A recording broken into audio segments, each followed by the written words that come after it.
All right, this is my 2014 ecodiesel Dodge, of course, and I need to change the serpentine belt. As you can see, that may prove to be difficult from the top. So let's look underneath.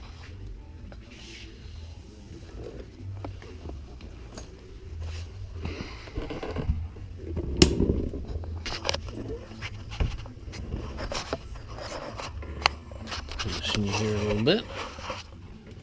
Get some light on the subject. Looking more promising.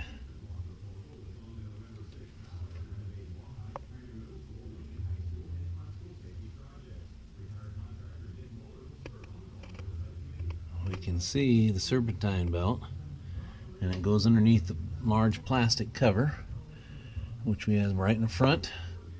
It's on our alternator over there, and it looks like maybe the air conditioner and a couple of pulleys and a tensioner over there. So I'm going to attack it first by taking off the cover, and we'll see how that goes. Alright, we're starting by taking this bolt off here. There's another one down here. There's another one up here, and another one somewhere up there on top that I haven't found yet, but I'll show it to you when I find it.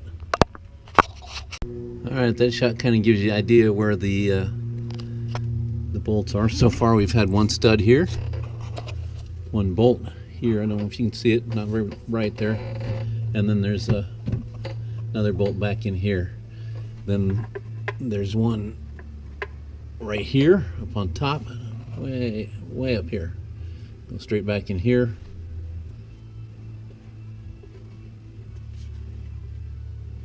Actually, it's right here, sorry. And that might be it for that cover. Let's try it. Okay, there's one more than I expected. Remember, the first one was a stud we took out right here. Well, the last one's going to be a bolt right here. Then we had the other one here,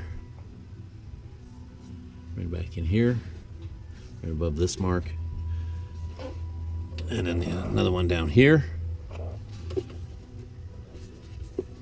and that was it. So 5 total. 5. All right, here's that cover we just pulled off. That's how it was mounted on the truck. There's the first hole right here, it's a stud. There's the other bolt hole. There's number 3. There's number 4 and number 5. So what did it cover up? Let's go look. There it is. Covered the crankshaft pulley. That one right there. And the tensioner, which is obvious, and it revealed an ominous situation here, and that the belt you can see up there is passing under this bracket here. So it looks like that bracket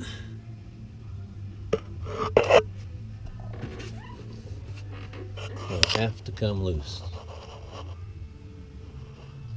I'll take a little closer look once I cram my head up in there, but that's what it appears now. Okay. Alright, we're still after the serpentine belt. Sorry about the movement. Serpentine belt runs up underneath the bracket that's holding this, I believe, fuel filter, and then it comes out on this side. So I've taken out 2 bolts that's run there, and I've loosened a nut right there. It's attached through this bracket to here, and then it's bolted to the, I believe, the timing cover, I would say. But the whole shebang is all bolted together, and I get a little movement out of the bracket. You can see that. I'm going to utilize that movement. I'm going to take the belt off the tensioner right here. This will move. This will turn the tensioner this direction, loosen the belt. I'm going to pull it off all its pulleys. I'm going to turn it sideways. I'm going to try to work it underneath this bracket up here. So let's try that. Let's loosen it, see if we can loosen it, move it underneath that bracket right there. While we're down here, I should probably mention that all the bolts that held the cover on that was right here were 10 millimeter. These two bolts were 13 millimeter. And this over here again is 10 millimeter. I'm not sure I had to loosen that one. I'm going to leave it loose until I get this done. Now the tensioner bolt right here is 15. Just the light there for you. Success. The belt is hanging right here. I used a small pry bar.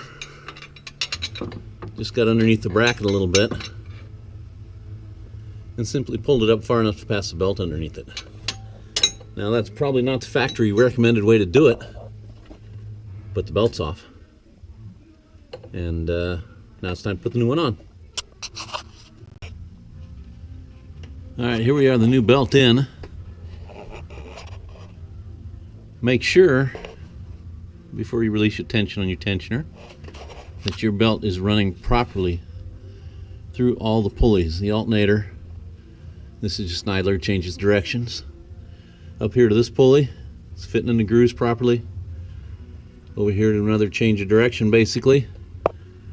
And down here. And then over to my crankshaft pulley. And then around the tensioner, which is right here. It's very cramped, so sorry about the photography. Make it easy on yourself when you're playing with that tensioner, trying to adjust it. Put a big wrench on it. That's a breaker bar. That's what it needed. It was easy to do it one-handed then, and I could fish the belt around all the pulleys the way it's supposed to be. Up here, this is definitely going to be your fight here. I pried this bracket up and slid the belt around it. Much easier to get it out than it was to get in. And a little contortionist to hold the bracket in place with a pry bar and get the belt stuck underneath there. But it's done. It can be easily done. These two bolts are the only ones that need to come out. That one over there does not need to be loosened. This whole bracket just moves and moves everything else in here. So just pry it up about a ½ inch should be all you need, and the belt fits under it.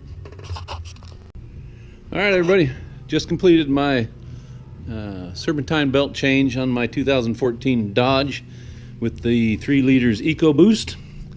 Tools I used: trusty dusty creeper, 13 millimeter socket, 10 millimeter deep well, that was necessary, extension. This is a ½ inch 15 millimeter socket. Breaker bar, I use that to adjust the tensioner. Of course, my 3/8 drive ratchet for these sockets and extensions here. Small pry bar, which I show you in the video what I use it for. And then of course the proper certain belt, a drop light, and a small flashlight. Got her all done in about an hour. Never did it before, but hope that all helps you get it done. Later.